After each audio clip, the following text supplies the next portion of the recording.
মুদি দোকানে ডিম কিনতে গিয়েছি।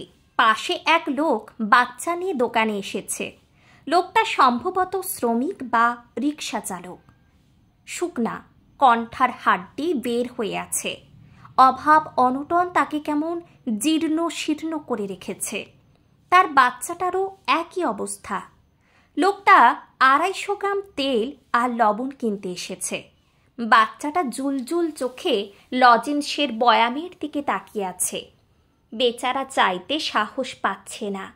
ওর বাবা সেটা বুঝতে পেরেছে, কিন্তু দারিদ্র মাঝে মাঝে চোখে নির্লজ্জ টিনের চশমা পরিয়ে দেয়। সেই কথিত চশমার আড়ালে ছেলের মায়া ভরা মুখটা দেখে ভালোবাসায় ভেজা গলায় বাবাটা বলল, কিছু লইবি? ছেলেটা লাজুকভাবে কথা না বলে আঙুল তুলে দেখালো। বাবা হেসে লজেন্সের বয়ামের কৌটোটা খুলে 2টা লজেন্স বের করে ছেলেকে আদর করে বলল, 3 ঘরের নামতাটা কত বাপ?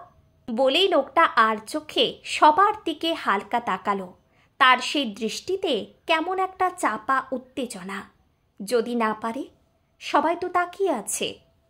ডিমের পুটুলি হাতে নিয়ে আমিও তাকিয়ে আছি ছেলেটার দিকে। দোকানদারও সরু চোখে তাকিয়ে আছে।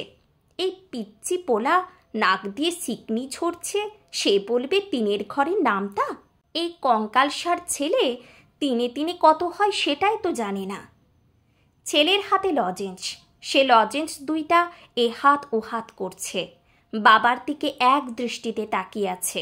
বাবার চোখের দিকে তাকিয়ে স্পোর্টস কারের গতিতে সে বলতে শুরু করলো, 3 একে 3, 3 দুগুনি 6, 3 তিরিকা 9, 3 চাইরে 12। কেমন টেনে টেনে গলার তালে মাথা নেড়ে নেড়ে সে বলে যাচ্ছে। বাবার চোখে যেন নামতার পাতাটা সেটে আছে। ও শুধু দেখে দেখে পড়ে যাচ্ছে। নামতা শেষ হলো 30 কি 40 সেকেন্ডে। শেষ করে সে একটা লজেন্স মুখে পড়ল। মুখ ঝলমল করে বাবা বলল, আব্বা চাইরের নামটাও পারি কমু? সেই জীর্ণ লোকটা হয়তো প্রতিদিন ঠিক মতো পয়সা পায় না। 5 টাকা বেশি রিক্সা ভাড়া চাইলে 2-4টা গালি খায়, মহাজনের গুতা খায়। সেই গাল ভাঙা কুজো হয়ে যাওয়া লোকটা প্রতিদিনই হেরে যায় সমাজের কাছে, সংসারের কাছে, পিতৃত্বের কাছে। আজ সে হারেনি, আজ তার অনেক বেশি আনন্দ। সবার সামনে ছেলে তার মুখ উজ্জ্বল করেছে। এবার সে আর চোখে না, পূর্ণ দৃষ্টিতে আমাদের সবার দিকে তাকালো। তার চোখে গর্বের অশ্রু, আনন্দাশ্রু। যে লোক শুধু পরাজিতই হয় আমাদের চোখে, আসলে সে পরাজিত না। সে আসলে অনেক বড় যোদ্ধা, আমাদের চেয়ে অনেক সাহসী। আমরা তো যুদ্ধের আগে নানান পরিকল্পনা করি, কত ফন্দি ফিকির, কাকে নিচে নামিয়ে কাকে মারিয়ে আমরা উপরে উঠব। কিন্তু এই লোকগুলো কাউকে মারিয়ে উপরে উঠতে চায় না। নিশ্চিত পরাজয় জেনেও প্রাণপণ যুদ্ধ করে যায়। যে সিঁড়ি পেয়ে আমরা তরতরিয়ে উপরে উঠে যাই, আমরা কি জানি তাদের কাঁধের উপরই সেই সিঁড়ি চাপানো? লোকটা আজ সাহস পেয়েছে। 3 ঘরের নামতাটা শুধু নামতা নয়, একটা সাহস, একজন বাবার শক্ত একটা কাঁধ, একটা অবলম্বন। 3 ঘরের নামতাটা এই দরিদ্র লোকটার স্বপ্ন পূরণের উপাখ্যান। লোকটা তার ছেলেকে কোলে তুলে ফেলল। সে কেঁদেই ফেলেছে। এই সময় হুট করে দোকানি ডিপ ফ্রিজ খুলে একটা ললি আইসক্রিম পিচ্চির হাতে দিল।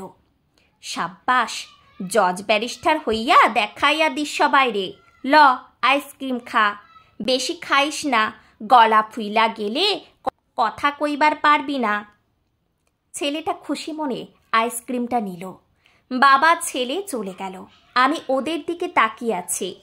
দোকানদার আমাকে বলল, আমি তো ভাববারও পারি নাই, বান্দরটা কেমন চ্যালচ্যালাইয়া নামতা কইয়া দিল। দেখলেননি কারবারটা? এ কি, দোকানির চোখেও জল। আসলে যারা ক্ষুধার কষ্ট বোঝে, তাদের একজনের মনের সাথে অন্যজনের মন এক সুতোয় গাঁথা থাকে। একজনের কষ্ট আরেকজন বুঝতে পারে, আবারও আনন্দগুলো স্পর্শ করে প্রবলভাবে। আর আমরা কোটি টাকার স্বপ্নের বিভোর আর প্রতিযোগিতার উন্নাসিকতায় ভুলে যাই আমরা আসলে কি। আমি ডিম হাতে একা একাই হাঁটছি আর বলছি 3 একে 3, 3 দুগুণে 6। আমাকেও সংক্রামিত করেছে তাদের জয়ের আনন্দ।